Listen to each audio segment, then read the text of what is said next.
Welcome to the Fit Strong Women Over 50 podcast, episode number 147.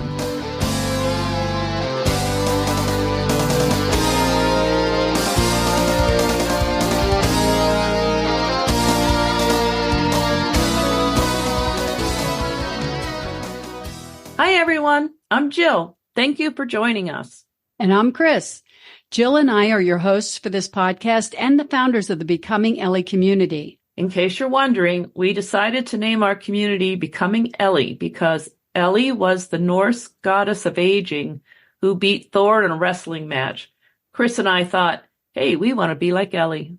You can find out more about the Becoming Ellie community and this podcast at our website, becomingellie.com. And Ellie is spelled E-L-L-I.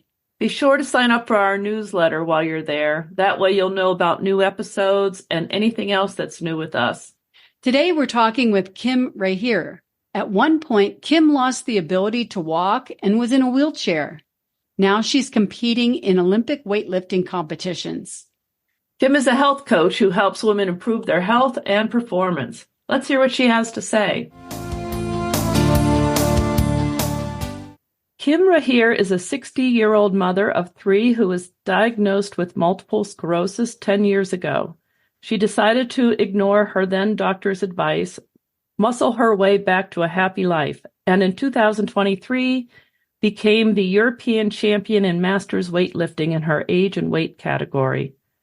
Her journey inspired her to leave her career in journalism in her 50s and become a health coach for middle-aged women, with a big focus on reactivating and rebuilding muscle. Today, Kim helps women tap into an abundant source of vitality by reactivating and maintaining their muscles while ditching diet culture conditioning to actually eat to nourish and flourish. Welcome, Kim. We are delighted to have you with us. Thanks for having me. I'm excited to be here and chat with you girls. Well, thank you. Okay, so let's start at the beginning, Kim. It was 2008 when you were diagnosed with MS, and can you tell us what happened and sort of that story? Yeah. It's a long story, and it's a bit more complicated than that because 2008 was my first autoimmune episode. I actually had a syndrome that's called Guillain-Barré. I was struck down from one day to the next. I had three small kids. I had a full-time job. I thought I had sort of reached the pinnacle. I've made it. I had a career. I had three kids and a family. I'd proven to everyone that I could do everything. And then I really, from one day to the next, it followed like a viral infection. And then I started seeing double. They sent me to the hospital, battery of tests. They kept me there for 6 weeks. Over the first 3 weeks, my sensitivity in my legs went away. And after 3 weeks, I was completely paralyzed. I couldn't even wiggle a toe. And because I had these various things like the eyes and the legs, and apparently that doesn't perfectly fit with the protocols and like the definitions neurologists have, they took forever to tell me what I had, which is the scariest part. And, you know, your mind is going, oh my God, give me a disease, give me something, give me a name for this thing so I know what I'm dealing. But that didn't happen. Then after 6 weeks, I had already left hospital, could just get out in time for Christmas. And I hadn't put up the tree. I hadn't bought the gifts. I hadn't done anything because I wasn't there. I thought that was an important lesson, by the way, because we always think as women that we're sort of irreplaceable and the world will end when we're not doing everything for everyone anymore. Well, I was out of the equation from one day to the next and the world didn't come to an end. And we had Christmas and my husband did what he could. He was working full time, of course, and he got the gift. He had a wife in the hospital and yeah. And he came to see me every day, which was absolutely amazing. And my mom came and looked after my kids. I think this is also something you can be grateful for in such an experience that, you know, you realize, first of all, that, you know, you are replaceable because you can be gone from one day to the next. And the second, you're not alone. There's people out there. They want to help you and they will, which I found quite reassuring. So I was then in a wheelchair and I used crutches. It took me about 6 months to get back to normal walking, and was getting infusions of immunoglobulins to sort of keep my immune system at bay. But I was very stable. From the very first infusion onwards, I was very stable. And after 2 years of getting monthly infusions in the hospital, which when it starts, you're grateful for it. After 6 months, you start thinking, why do I have to come here every month? You see how you always, according to the situation, you always want something better, which is fine. It sounds like it was really scary. There's so much to that.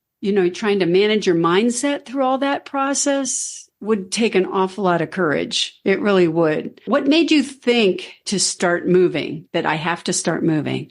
It was mostly the experience of the hospital where I felt like a thing. I very seriously felt like I lost my human dignity in the hospital, especially when you can't move. You're totally disempowered. You can't do anything. Then because I was such a weird case with mixed symptoms, I had like interns and doctors in training stand around my bed twice a week looking down on me like, yeah, who's this weird case? So you really feel like a thing. And I could connect this. Maybe this is not really the main issue when you're in a hospital and you feel that you're not your own boss anymore. For me, it was linked to the physical strength very much, because the fact that I couldn't walk, that I was carried to the shower, that people washed me and stuff.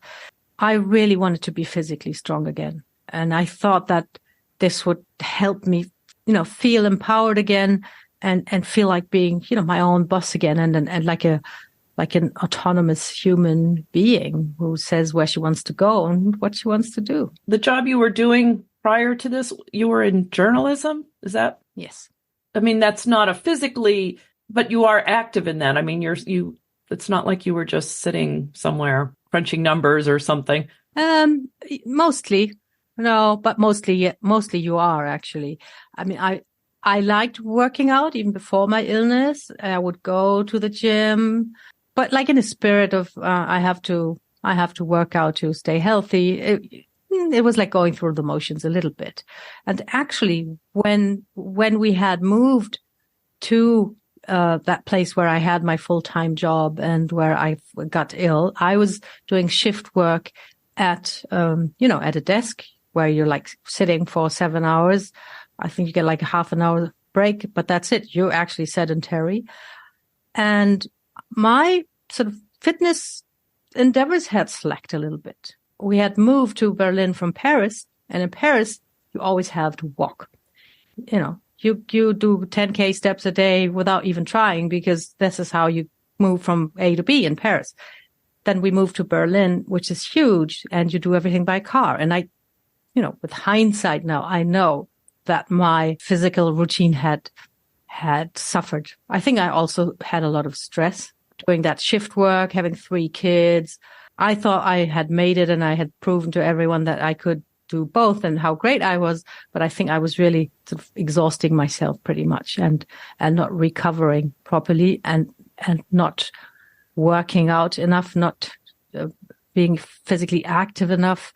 It's this thing. We think, yeah, I have to do this. I have to just get a grip on this now. I just have to manage this now.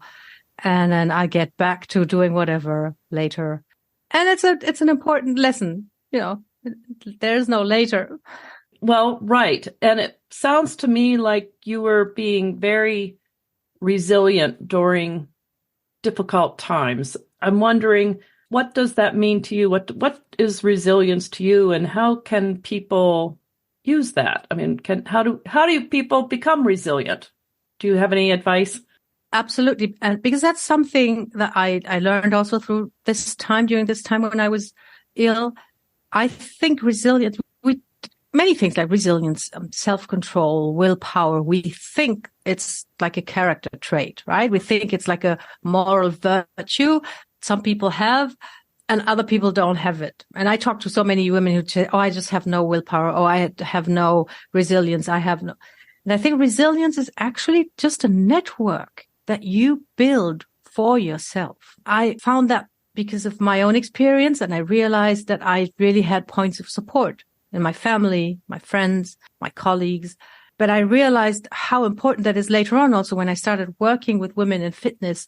So many women, it's amazing. They tell me, oh, a few years ago, I was in top shape. I was super fit. I had a personal trainer. I worked out with them 3 days a week. I ate right. I felt great. But then she moved town and it all stopped. But then she went out of business and then I stopped. So this is a case where you have just one point of support in your network. And when that falls away, you fall through. If you want to be resilient, meaning like bounce back, you need like a net that catches you. So you cannot have only your personal trainer in the gym. Maybe you want to have gym buddies. Maybe you want to have some group classes. Maybe you have something else in your life where, just a network of support where if one breaks away, and, it will always happen. That's life. You cannot count on everything being there all the time.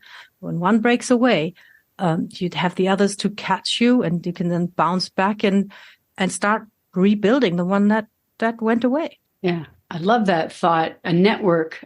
That really makes a lot of sense. I wanted to talk about MS for a moment, multiple sclerosis. For 10 years, I rode in the MS bike ride to support and to help build awareness about MS. And I remember being surprised that it's one of those diseases that affects women more than men.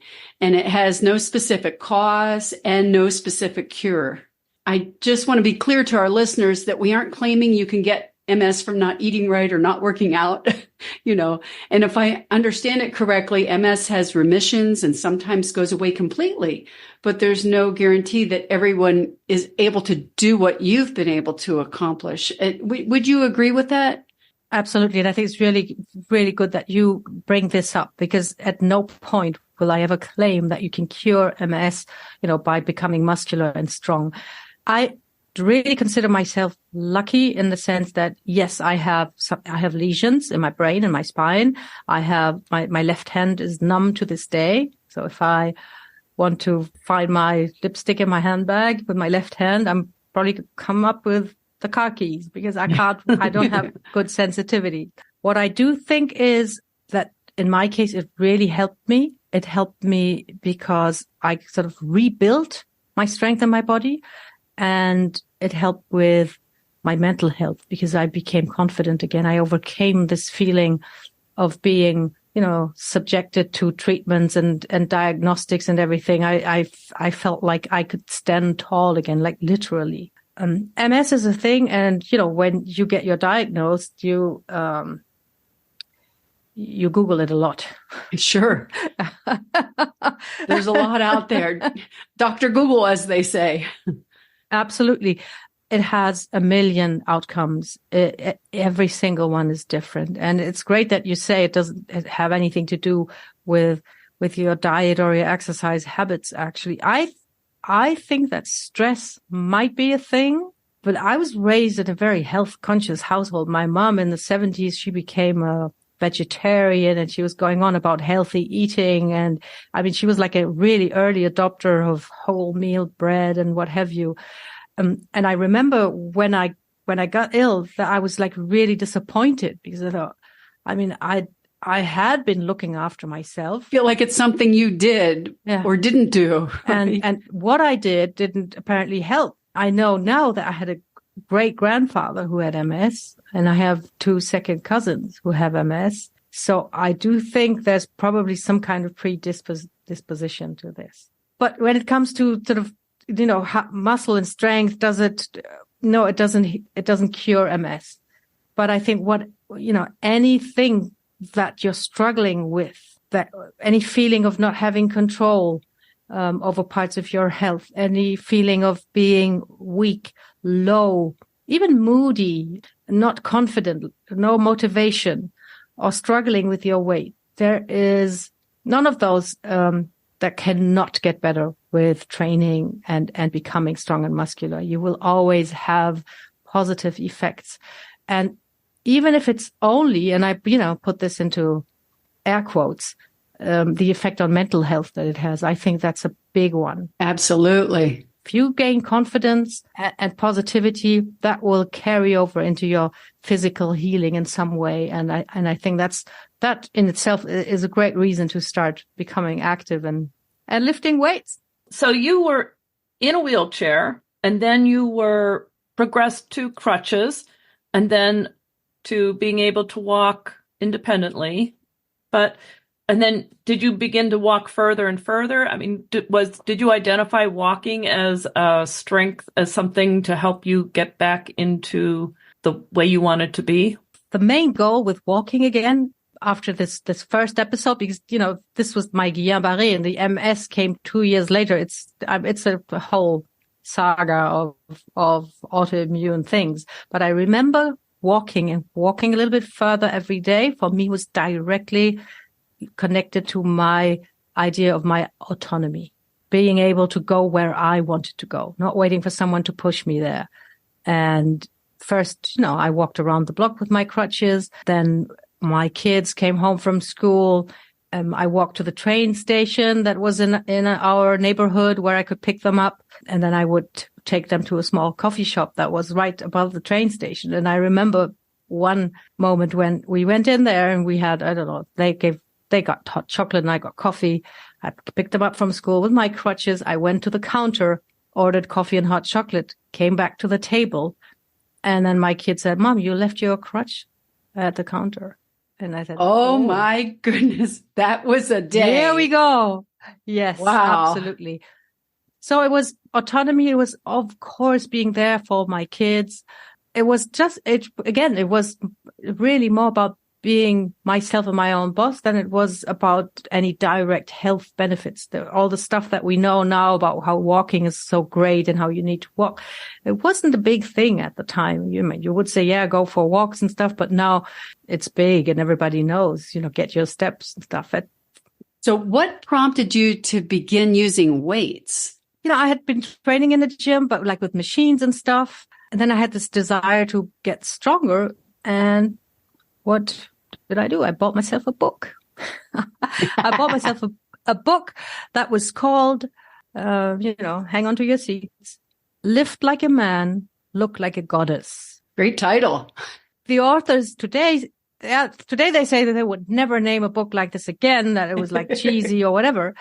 But it was one of the first books out there saying women have to lift heavy. Women have to lift heavy just as men. There's no point in dabbling with the tiny pink dumbbells. You have to lift serious weights and you will get so much benefit out of that. And I started working out with their workouts. They have like, sample workouts and they explain everything.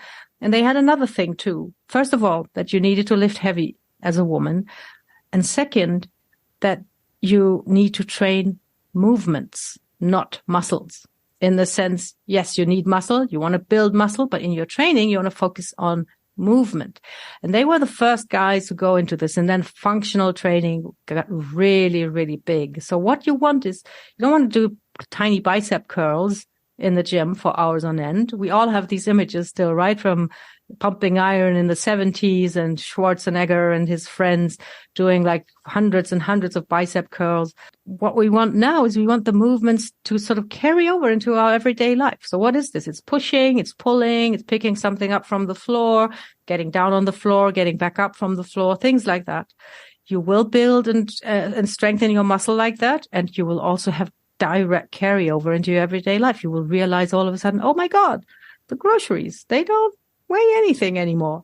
And that's the idea that was in this book. And I trained with that and I got stronger, like pretty fast. And this is something that is really amazing. And I want to encourage every woman on the planet to know it's not like this long, painful road where you have to grind and grind and grind. You can do like very effective short routines. If you do them consistently, you will have effects and you will feel it. Like you can feel stuff like after a week or two. I see this all the time with my clients. They come to me for weight loss and we work on that. But when they've trained for 2 weeks, they say, oh my God, I feel so different. I feel strong. I can tell. I can feel my muscles. And that's such positive reinforcement that will keep you going and that will encourage you to, keep doing that and being consistent. You don't have to push yourself. I want to stop here for a minute because you've been telling your story, but you had this first initial autoimmune problem. And then 2 years later, you were diagnosed with the MS. And in between, you were working and trying to become physically fit. And then you got the MS diagnosis. What happened then? I mean, did you immediately run to the gym or what happened? Yes and no. So we had moved country again. I have to say this. I could stop the monthly infusions that I was getting. The doc said, you're stable. It's fine. You don't need anything anymore. You're fit and free to go. This was great. I called my husband. We cried, both on the phone, I had my life back. Everything was like, then we moved again. And after a year, we moved to Paris. After a year, I started all of a sudden feeling my left hand going numb, and battery of tests again. And then they realized, I thought it was maybe something like more of the same, like what I had, but it wasn't.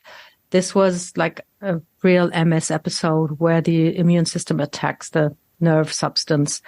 And we didn't catch it like super quickly. That's why my hand is still numb. But then, you get your infusion with, how do you call this? Cortisone? Oh, right. Cortisol? Whatever. Yeah. Steroids, whatever, to stop the inflammation. And that works pretty quickly. Also puts you in a weird state. So yeah, I was like weak and not going to any gym for a few weeks. The doctor said, this is the first episode. If it comes back, then it's MS. If it doesn't, then it's just a one-off thing that just happened randomly. And I spent an entire year thinking, it's not coming back. It's not coming back. It's not coming back. And it came back. It was very, very light. And I was doing some weird yoga pose in my bedroom, and I felt a tingling in my spine, like inside my spine. And I knew right away that wasn't good. That, that's the crazy thing with neurological afflictions. You are feeling stuff that you shouldn't be feeling. Yeah, never felt that before. Right. So this time we nipped it in the bud. We were right away. Yeah, this is it. Second episode, infusion. It's gone away. It was really very mild. If I hadn't been so attentive and if I hadn't done that weird yoga pose, I probably wouldn't have noticed, because, these relapses can go unnoticed too. It's just an inflammatory activity in your brain and in your spinal cord. And sometimes you don't even notice. So then I was officially declared an MS patient and told that I needed lifelong treatment, injections of interferon beta 3 times a week.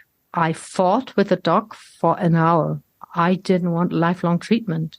That's really scary, because you're never going to be like the normal person again. You're going to be this sick person who has to inject herself, and you cannot even tell, are you still sick or not? Because you're getting this treatment and you will think I'm okay because of the treatment.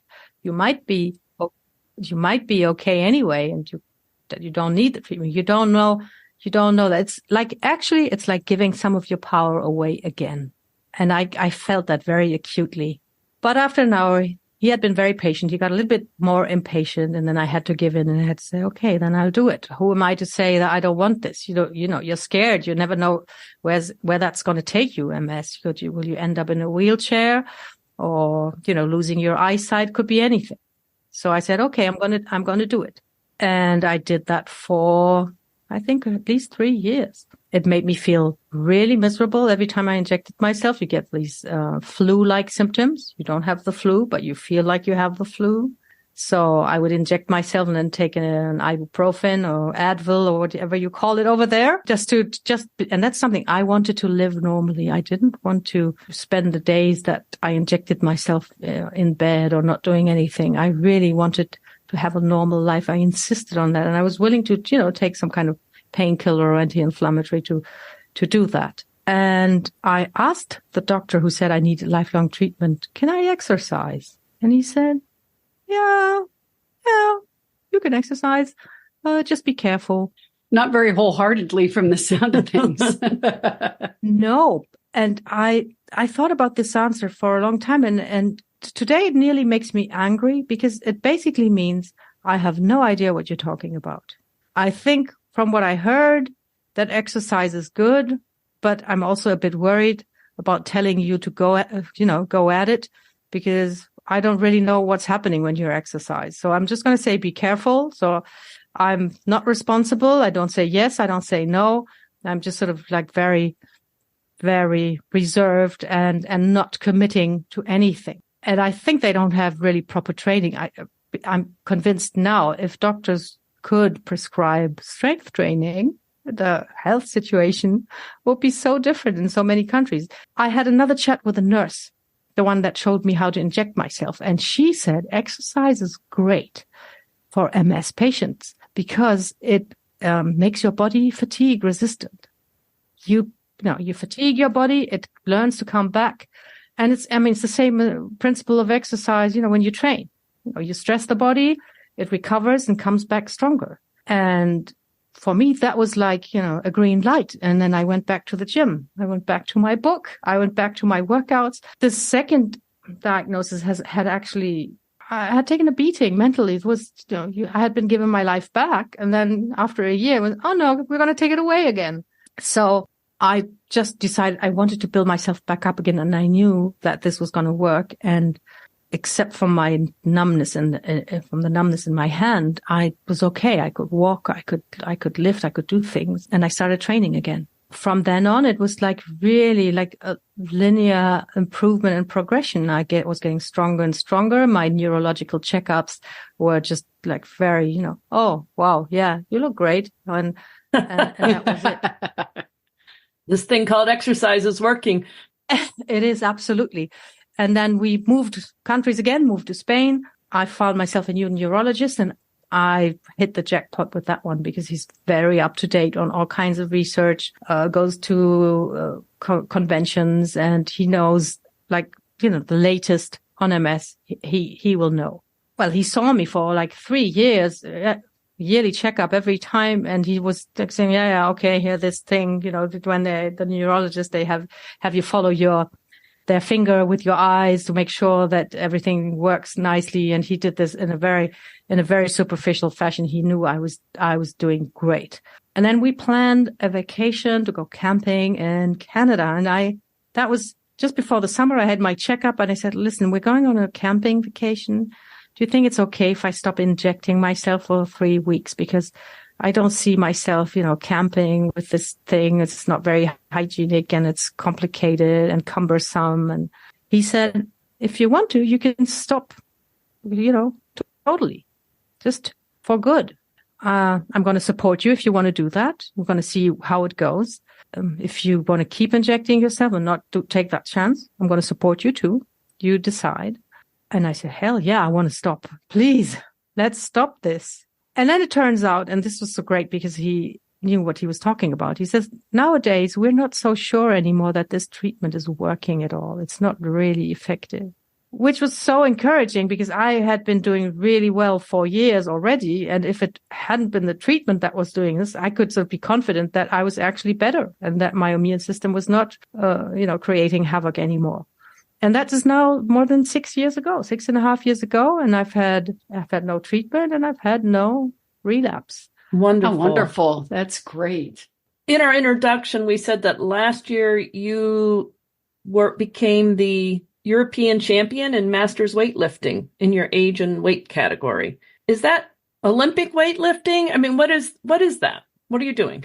Yeah, it's Olympic weightlifting. It's my newfound passion, if I can say it like this. So we moved to Spain. I signed up for a gym. I knew that this was my elixir. I needed to train, made friends, worked with a PT. And one day the PT said, would you like to try Olympic weightlifting? I've just started this and I think it's kind of cool. And I remember we watched this with my dad when I was a kid, when we watched the Olympic Games, and it was like fat men in very weird outfits. Yeah, that's what I think of when I think of Olympic weightlifting, right? I'm sure you do.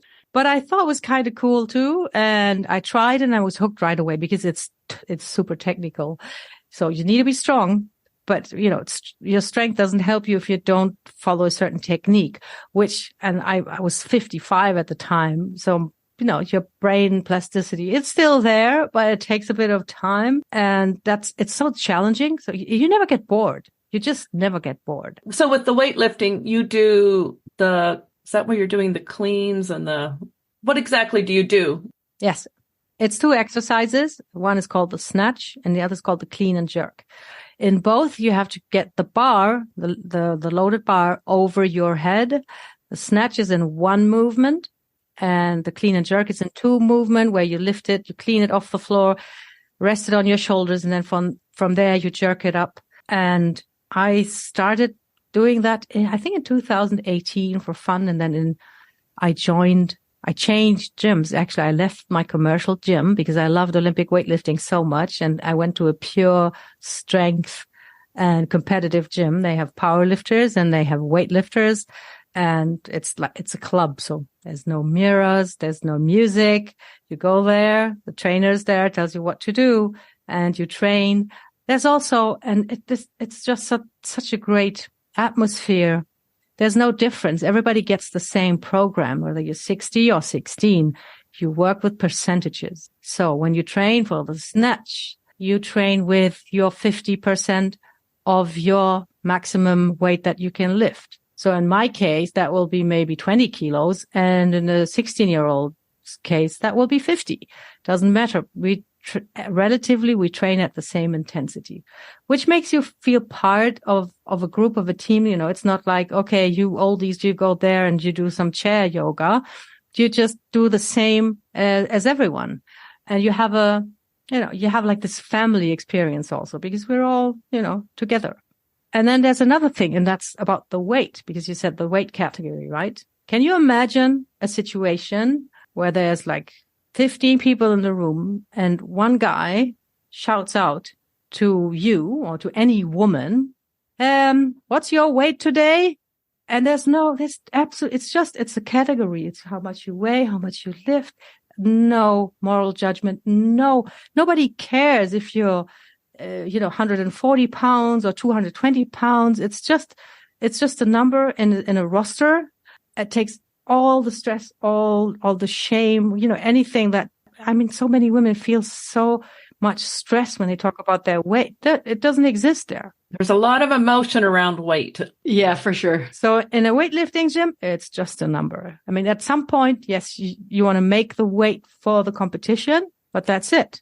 Do you want to fit into the category? Then you lift and then that's it. But it's not about what you should weigh it's very liberating. Yeah, it sounds like it. I try to imagine that just sounds really fun. On your Instagram, you have a video of you doing a barbell lift, and the words over it say, your number one goal with strength training is not muscle gain. First and foremost, you train to offset age-related muscle loss. Can you explain more about that? Yeah, absolutely. Because I think that many women are still hesitant or maybe even repulsed by the idea that they should build muscle, because we have these 70s images and we have this pumping iron thing and, scantily clad guys are sweating and pumping iron, and they think, why should I build muscle? And the idea of building muscle is also, an idea of growing, which is totally contrary to diet culture, which always tells you, you must shrink, you must become smaller. And to help understand that it's not about growing or becoming bigger in the first place. In the first place, you really want to protect your body and your health from that muscle loss, because that muscle loss is happening. It starts happening in your 30s. And it's not like, it's the same with 10K steps. It's the same, with every kind of movement. We think that we live our lives, we go to work, we eat, we sleep, we work, we do all this. And if we want to be a bit healthier, we're going to move a little bit. If we want to be stronger, we're going to lift a little bit. And that's not how it works. If we live our lives and we eat and we sleep and we work and we don't move, we are getting worse every single day. So it's not about having your normal sort of baseline and you want to improve just a little bit, to feel better or to be healthier or whatever it is. It's really, I think it's that urgent. If you don't do anything, if you don't move enough, you are getting worse. And that's what I meant with this post. I wanted to sort of, shake everybody awake. It's not like a choice that you can make sometime in the future and say, yeah, maybe one day I'm going to do a little bit of muscle building. It's going to be cool. No, you have to do something now because the clock is really ticking. And from your 30s onwards, it's like 8% per decade of your muscle mass. So that's dramatic. To maintain your level, you have to be working out. I mean, you're otherwise, so if nothing else, you're just counteracting the loss. Yes. And that's like, where you start. Then hopefully you start enjoying it. You start realizing how cool this is and how much better you feel. And then you can look at, making more muscle. It's like building capital. Nobody would sort of be surprised if you said, build your retirement fund, build capital, build, something to make sure that you're, never in need. It's the same with muscle. It's like capital. And the thing is that every day that you don't train, you withdraw. Yeah. Oh, geez. Okay. I like that. I like that analogy a lot. It really hits home, doesn't it? Yeah, that's a good one. So you also on your website talk about reconnecting your brain and muscles and how to reactivate, rebuild, and maintain muscle mass. What do you mean by reconnecting your brain and muscle? It's something that we're mostly not aware of, but the quality of a muscle contraction is actually mostly determined by the quality of the signal that travels from the brain to that muscle. So just imagine you're training a muscle to failure. So you could, you do biceps curls until you can't do one anymore. It's not the muscle itself. It's not the muscle fiber that's failing. It's the signal. It's the central nervous system that cannot send out the signal at the right frequency and quality anymore. So just imagine you've been sedentary for a few years, or in some cases for a few decades. The quality of the signal that goes from your brain to your muscles is low. Your brain sort of puts your muscles offline because it's very ruthless. The brain wants to save energy at all cost. I know it's very annoying, especially when you want to control your weight, but the brain wants to save energy. If you are sitting for hours on end every day, for weeks, for years, for example, you're not using your glute muscles, the muscles in your buttocks. You do not contract them. You actually weaken them by sitting so long. So your brain is going to say, we're not needing this connection really. Why am I going to waste energy by maintaining the connection between this muscle and the central nervous system if we're not using it? I can allocate those resources somewhere else. So when the day comes that you want to contract that muscle, you will not be able to do this. Some fit pros call this gluteal amnesia. Your brain doesn't remember how to make that muscle contract. Your butt forgets to do that. Yes. Wow. And that's, I think it's important for midlife women because if we, so you have this good intention, you think, oh my God, I'm in my 50s. I have to work out. I have to do something. And you realize that you have to do something and you start following a training program and a great video on YouTube. And there's great stuff out there.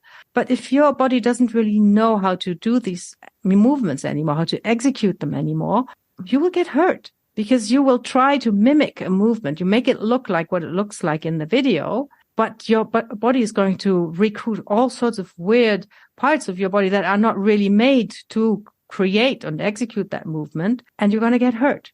I call this also borrowing from the neighbor. If you can't contract your glutes properly, but you want to do a movement that you see, you want to mimic that movement and try to do the same thing, your body is going to recruit your lower back or your legs to execute that movement because the glutes aren't responding properly. And then you get hurt and you say, oh my God, I get back pain. Maybe I cannot work out anymore. When all you needed to do was actually wake up your butt.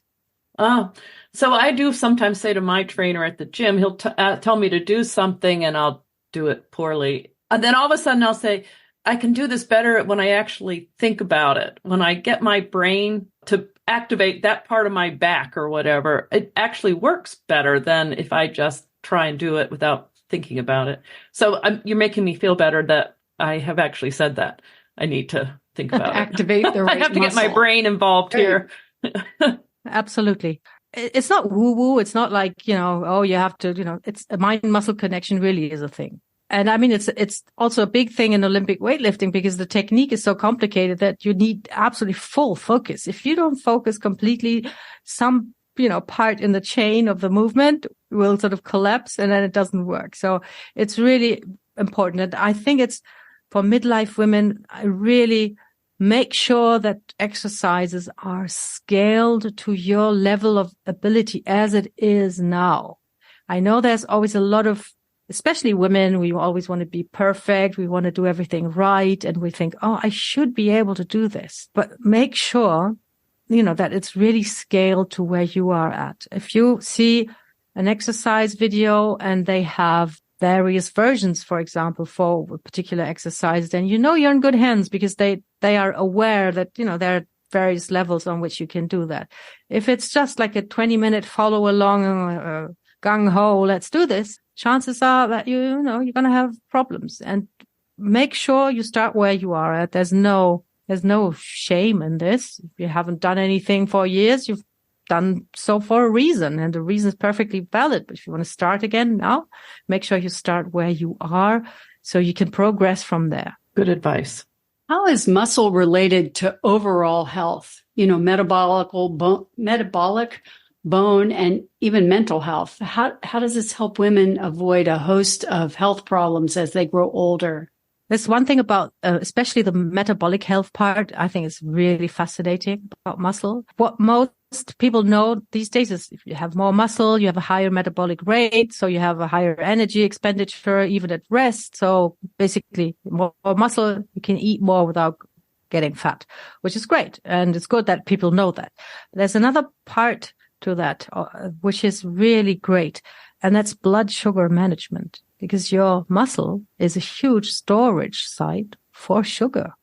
So with all the sugar that we have in our diets these days, and most of the sugar that is in the diet is not even one that we choose or that we pick, because it's hidden in so many foods. If you carry very little muscle and you do not train or work that muscle, this sugar will go straight, first to the liver, and then it will go and be converted into fat, the excess sugar. If you have a lot of muscle is a big, big store of glycogen, which is the name of the sugar. Once it's in your system, the sugar will go there. So your blood sugar management is so much more effective, and you don't have to struggle with all that sugar in your system because it goes to a place where it's used as an energy reserve, which is great. And I think this is also the reason why diabetes 2, for example, is managed also through exercise. You want to build up some muscle to get that whole system more functional again. And then also when you start working out, that glycogen is released from your muscle. It takes care of itself. The energy is there in your body already. Yes, absolutely. Yes. And then you expend it from there, and then any carbs that you eat will be used primarily to restore that glycogen to the muscles, which, I don't want to be understood as saying, yeah, you work out and then you can eat a ton of sugar. That's not what I was saying. Work out to make sure that your body is managing fine. And then the aspect of mental health, that's even maybe even more fascinating. I mean, I'll never stop if you keep asking me. There's so much incredible research that's proving that strength training will improve mental health, or symptoms like anxiety, depression, low confidence, low self-esteem, low motivation. It all gets better with strength training. The cool thing, which I find cool, maybe not everybody, is we don't really know what the mechanism is. So, scientists always look for mechanisms. If they found the mechanism, they would probably be able to create a medication to create that effect. So far, we don't know. Sometimes I think it might be in women, might be testosterone, which is totally underestimated and which gets produced and stimulated by strength training and has big effects on mental well-being and mood and motivation. But that's just my guess. And I suppose the scientists would have found out about this if that was like a real thing. or maybe they're not looking into this because they think testosterone is a male thing and not a female thing. I know also, and I think this is really important to acknowledge, when you are in a place of, low mental health, if you are maybe not clinically depressed, because I have no idea, it's not my expertise. But like say you're really down and low, not feeling good. The last thing you want to hear is for someone to say, "Oh, you just go and exercise and you're going to be fine." That sounds harsh and tough. So I think what we need to find is ways to encourage people to exercise when they are feeling low, and to make it easy and sort of doable and help them ease into it. So take all sort of shame and guilt out of it. Like, you just get moving or something like this. It's not helpful. We have to find ways of helping people who struggle with this start exercising so they can feel better. So we have women who are listening, and some of them might say, but it's too late to begin a weight training program. I'm too old. What message do you tell them? Or what's your response to, I'm too old, and how should they get started? Yeah, you're never too old. And that's just a physiological reality. They've done stuff with people in their 90s and they got stronger and they built muscle. So this is something that's a basic function of the body that never stops. You can always do something. Now, you might have limitations. And this is something that I mentioned before. You want to start where you are at. So if you have high mileage knees or sore shoulders, you need a workaround. That you can, if you have a sore shoulder, you can still work your lower body. If you have high mileage knees, you can still work your upper body, or find exercises that take care of that. You want to start with body weight exercises. You want to start with gentle mobilizations to reconnect, to wake up those muscles really gently. Do it in your home if you want to, because all you need is your body weight. And really think of mobilizing. Being mobile is something different from being flexible. Flexible is just the way how far the joint sort of will stretch into one direction. Being mobile means that there is a harmony in the function of the muscle that has to stretch for a movement, and the other muscle on the other side of the joint that has to contract. And that has to be a really harmonious process, and that's mobility. So mobility is a mix actually of flexibility and strength. And that's what you want to focus on when you start from scratch at a certain age. And ideally, maybe find someone who can have a look at you and tell you exactly where you want to start, what your limitations exactly are, and how you can, work around them, work with them, and then start from there. Once we've started to build muscle, what can we do to continue to progress without getting hurt? You need to focus on recovery. Okay. That's really important. And I think that's something, I'm not sure it depends. It's a problem for midlife women too, because we always want to do more and better. Yeah. If some is good, more is better. All at once. Absolutely. And it's also a little bit of this hustle culture, and you have to do stuff and you have, never rest. And no, you want to make sure that your body can recover. And that's for your muscles. That's pretty easy. They recover quickly. Joints and ligaments take a little bit longer. So when you do longer workout, if you work out for anywhere from 45 minutes to 60 minutes, and you do strength, you're going to rest the next day. Rest from strength training. You want to walk your 10K steps, because that's going to help you recover, but you do not want to train hard every day.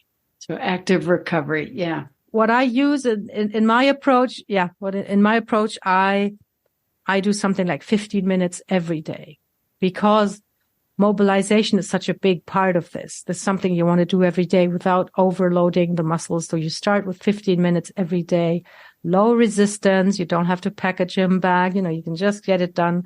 When you do that, you do not need to focus specifically on rest days, but you want to definitely eat lots of protein, lots of vegetables, and you want to get quality sleep. Okay. The sleep part is what everyone sort of forgets about, I think. Yes, unfortunately, because to me, it's like universal doping. And I was still raised in a time and age when sleep was considered to be like more for lazy people. Sleep was considered like doing nothing. And sometimes I talk to women who say, oh, there's so much to do and I can sleep when I'm dead and I don't want to miss out. When sleep is actually an activity. It's your brain is so active during sleep. It's absolutely crazy, and it does all the stuff it needs to do. And muscle building and fat burning occur during your sleep. So you want to make sure you look after that and do it properly and as much as you can. So if we've been working out with dumbbells, kettlebells, resistance bands, whatever, and we want to start using a barbell, make that transition, how do we get started?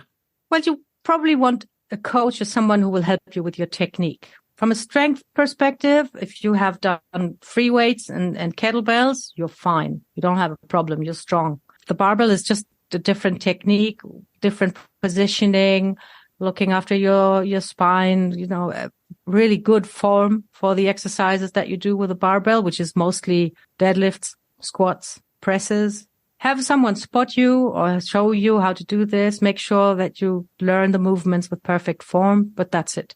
Okay. What do you think about the Smith machine? Do you recommend that for people? Oh, I don't really like it and I don't really use it. Okay. I was at a gym last summer where that was the only, didn't have barbells. They only had a Smith machine. And I was looking at it like, what am I going to do with that? But okay. It's problematic because when we want, if we want movements that we train to sort of carry over into everyday life, and the bar in the Smith machine has this, unchanging path, right? The bar moves in the same path. There's nothing you can do.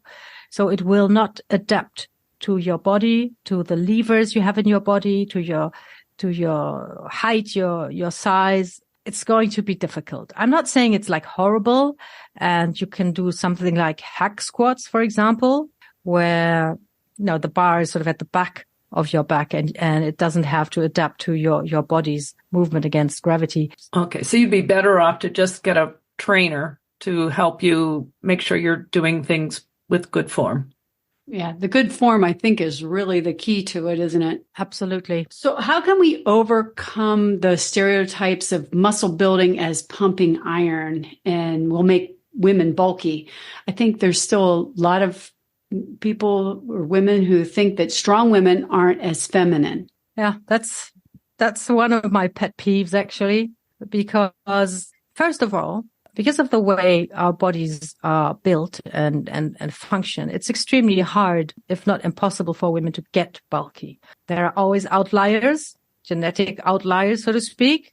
Out of, I don't know, thousands of women, there will be one or two who look at a barbell from 10 yards distance, and then they will grow muscle, which I envy them because that's absolutely great if you can build muscle so easily. It's a misconception. Women will not get bulky. Women have to fight to build muscle. And even guys have to fight to build muscle. Sometimes, now I'm getting a bit angry about this bulky thing. A while ago, I found it funny because you see so many guys who want to build a lot of muscle, who want to become like really hench, and they train and they train and they train, and it's not happening. They're just, like hard gainers, or maybe they're not eating right. So they train and they're still sort of skinny and they still don't have the big bulk that they're aiming for. And along comes a woman and says, oh my God, if I'm going to touch this pink dumbbell, I'm going to get really, really big. So it's a little bit it's funny, actually. And there's one more thing about the feminine part of this. Women are bodybuilders, like literally, because we can build a body inside our body. So being strong is super feminine. You need to be strong to make that happen. And when you carry toddlers in groceries, has anybody ever said, oh my God, is that not too heavy for you? Or something like, oh, this is so unfeminine. You're carrying a toddler that weighs at least 50 pounds. What are you doing? It's not feminine. No. So it's all cultural. And we have this idea that the gym is for the guys. And then, I don't know, being strong is natural for a woman and totally normal.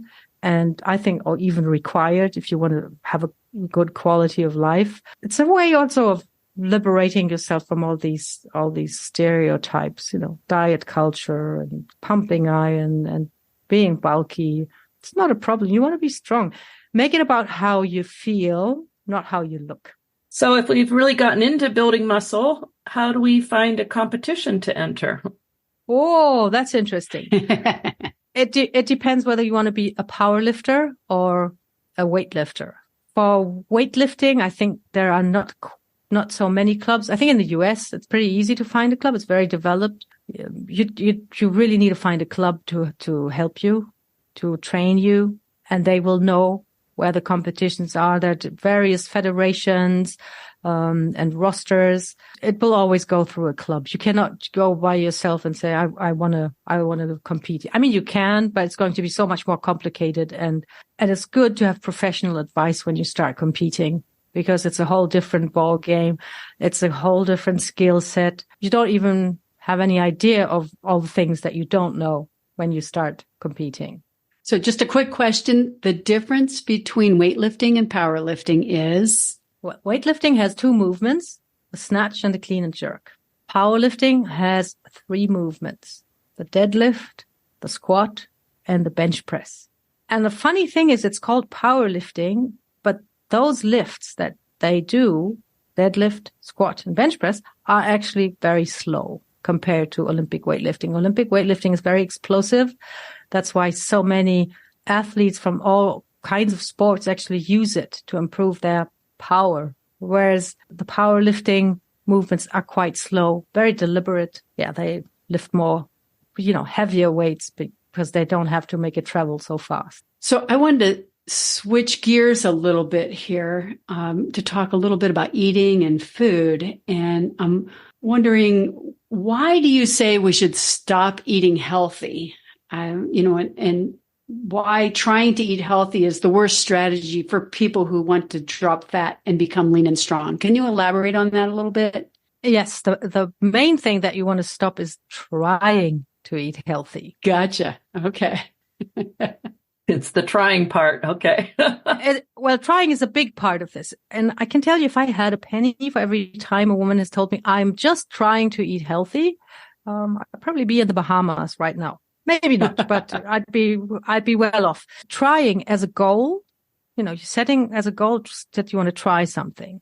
So every night you tick it off. Did you try? Yeah, probably. So you tick it off. You're not going anywhere if trying is your goal. And then eating healthy it's simply too vague. It's too vague as a description. What does it mean? It means something totally different for you and for me. For someone like an endurance athlete, if he wants to be healthy, he needs to eat lots and tons of carbs. Somebody who's sedentary, doesn't move a lot, eating tons of carbs is going to lead to poor health. So you need to find out what that means for you. You have to be very specific and you have to define a goal. Do you want to drop fat? Then you want to say, I'm going to eat in order to drop fat. What does that mean? You're going to have a slight caloric deficit, going to eat a lot of protein, a lot of vegetables, and then carbs, basically, when you move a lot.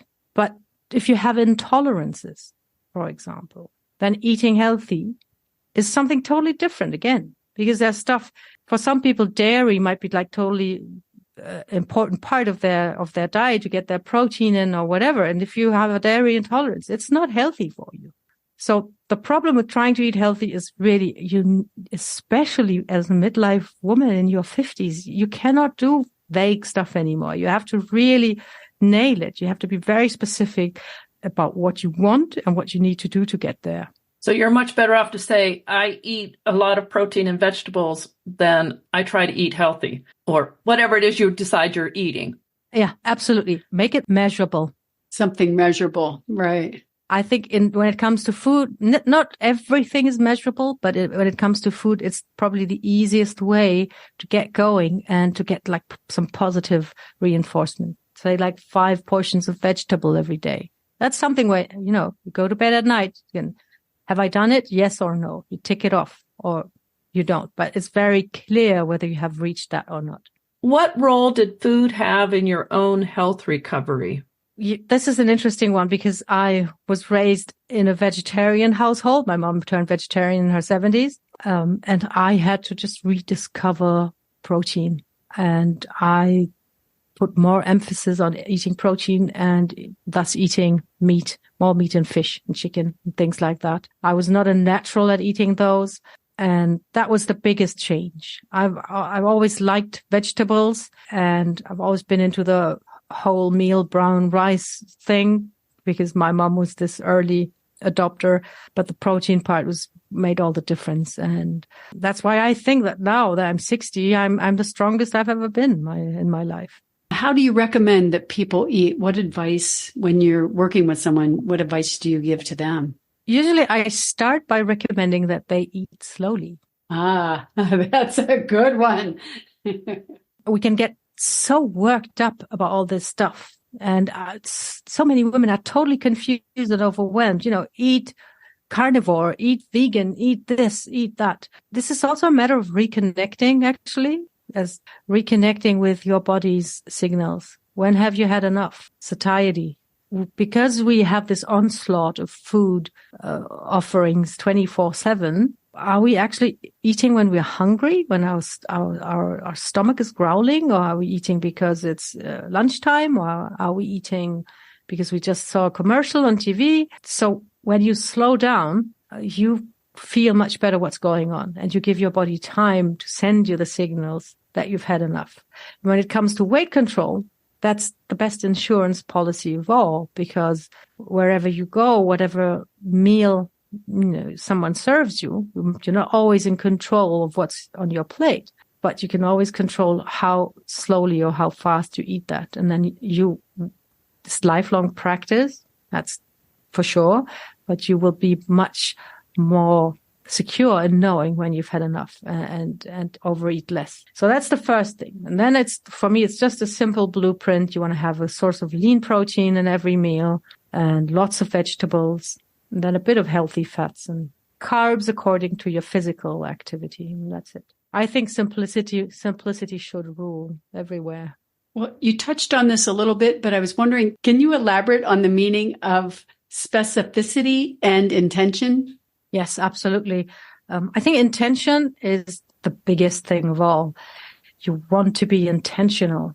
You want to know where you want to go and what you need to do to get there. This is another example of trying to eat healthy. Where do you want to go and what do you need to do to get there? And it works for training the same. What do you want to achieve? Training is not exercising.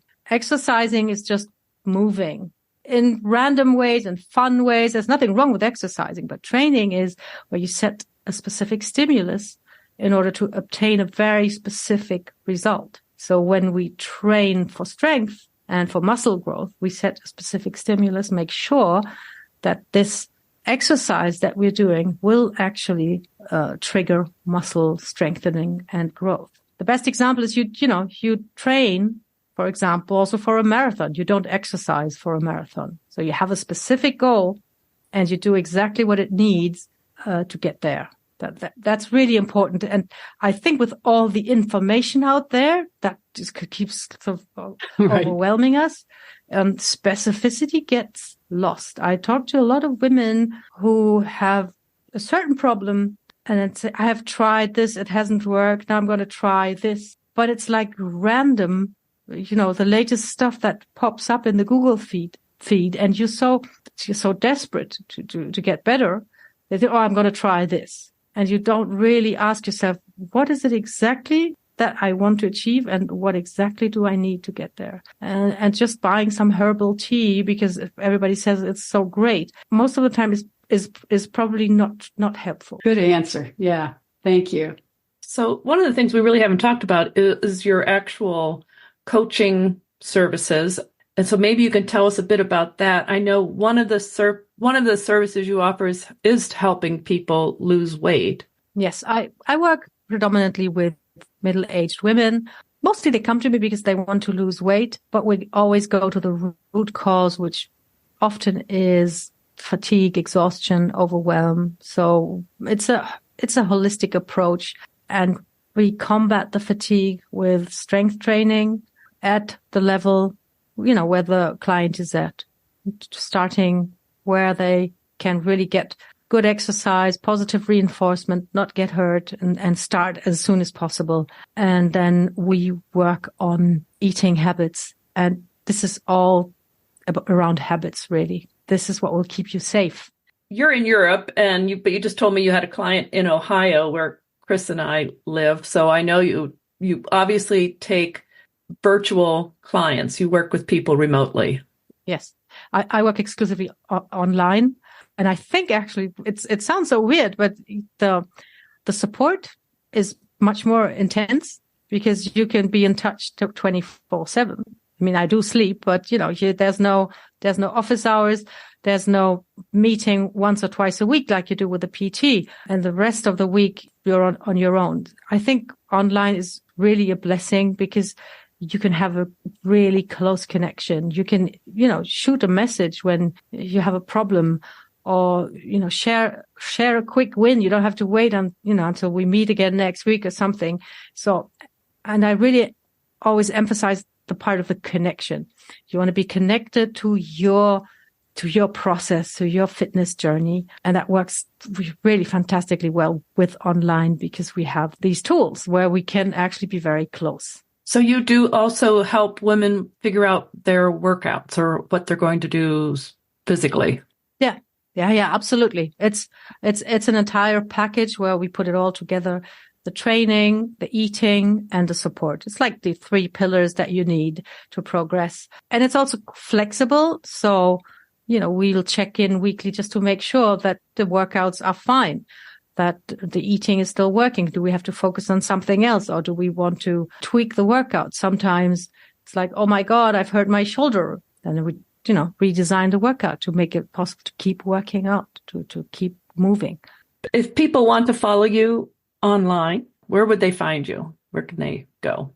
They can find me on Facebook with my name, Kim Rahir, and they can look at my website, which is kimrahir.com. And I want to encourage everyone to go there and take the free assessment that's on there. It's a health and strength assessment. So it's not only asking, can you do 5 push-ups? It's really a holistic questionnaire where you can find out where you are at. So you have this point A that we talked about, and you know what you need to do to get from A to B. So that's on my website, kimrahir.com. That's great. We'll make sure that we put links in the show notes to this. And Kim, thank you so much for being on our show. It's been great to have you with us today. You've been a wonderful guest. Thank you so much. It was really great fun. And I feel like going for a training session with the 2 of you right now. Yeah, that sounds good. Yeah, that sounds great. Well, look forward to talking to you again. All right. Bye-bye. Bye. Bye.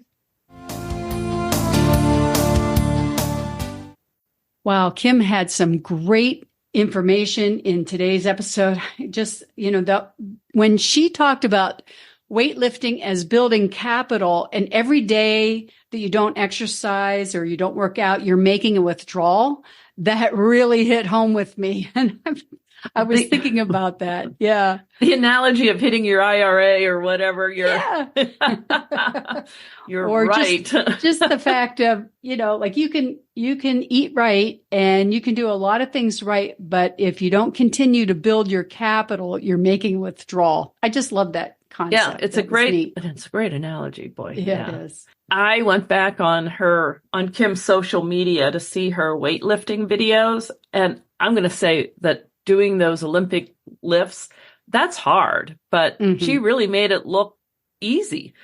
Well, maybe not easy, but it was very impressive. I was I wish I had asked her how much she lifted when she was in the competition, but I didn't. I'm sure we could find it somewhere on the internet. Yeah. Well, she really made a huge point about the focus in your brain and how that's really what's doing not doing the work, but when you've done so many repetitions, you can't do any more. It's not your muscle that has fatigued, but it's the signal from your brain. When she talked about that, I found that quite interesting. And the idea, which made a lot of sense, but if you haven't used a certain part of your body much, that your brain just basically loses or cuts off that connection? Oh, yeah. And you know, when I really notice that is when I get back on my bicycle in the spring and I have to rethink how to shift those gears again. It's not intuitive. You know, I have to think about it, especially when the hills come. You have to download and upload. Yeah. And also I notice it at times like when I have taken a long break from yoga. And, you know, part of me thinks, I used to do a lot of yoga, so this shouldn't be that big a deal. Right. It is shocking to me how I struggle with getting my body to do what I want it to do, and I finally come back to it again. That was interesting. Yeah, exactly. Well, hey, if you're listening, let us know what you thought about today's episode. Are you working to lift heavy? Let us know how you're doing on keeping fit and strong. Yes. And if you would, also let us know if you've moved to any new social media like Thread or anything else you've found. Chris and I were talking about it, and it's a mystery to me. Meanwhile, you can leave us a message at becomingellie.com, or you can find us as Becoming Ellie on Facebook, Instagram, X, Pinterest, YouTube, and LinkedIn. I always have to smile when you say X because it's X, formerly known as Twitter, for anyone who doesn't know what X is, but that did cause us to have a lot of conversation about social media. I know we're not on TikTok. A lot of people are on TikTok, but, you know, let us know where you are. And it was great talking with you today, Jill. I'm really looking forward to our next episode of the Fit Strong Women Over 50 podcast. I am too. See you next time. Bye. Bye-bye.